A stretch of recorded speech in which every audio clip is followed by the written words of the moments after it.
And recently somebody said to me, there's no hiding behind that last name. And I knew exactly what they meant because I scream Jewish from my nose to my hair. My whole body is Jewish. I used to think that I was French. I'm donor conceived, and I used to believe I was French. And that felt like the only okay part of my identity.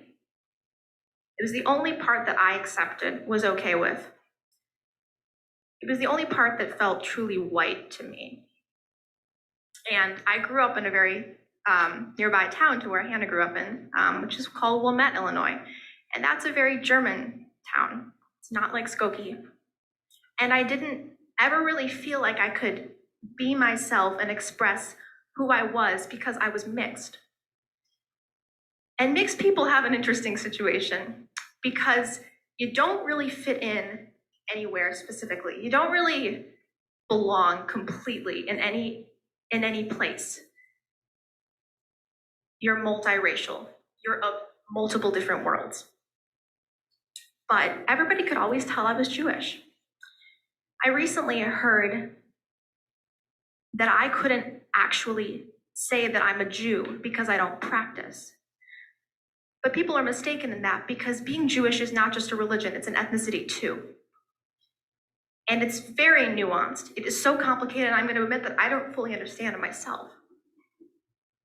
But I'm trying. So I started learning Hebrew last semester. I wanted to connect to my roots, and being able to say those words, like the most comfortable I felt this entire night was hearing that piece. There was something almost innate about it. When I walk into a temple, I can have my Jufro and I can have my nose and I can just relax and let that sink in and let myself completely feel, let my body be. And I don't get to do that in a whole lot of spaces, especially not here. And part of that is just the nature of the game. I go to a Christian school, it is majority white.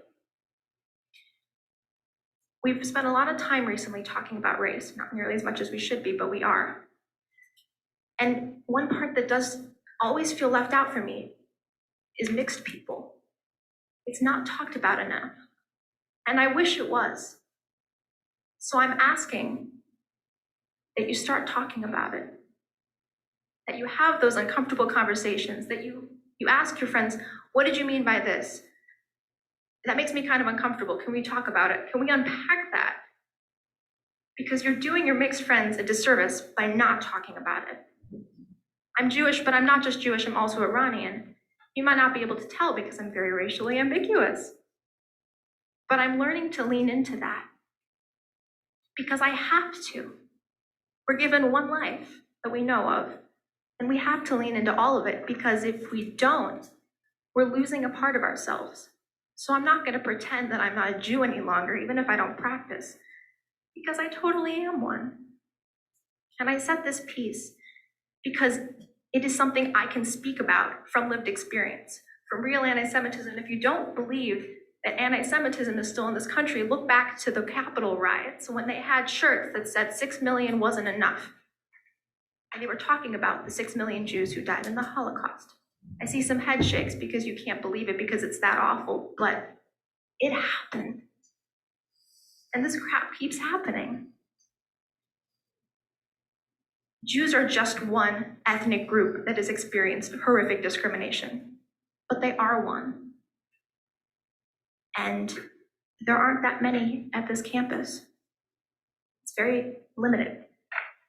So I hope we can go forward and have those conversations, even if it's not your ethnic group, even if you don't feel like you're in territory you can possibly relate to, possibly talk about.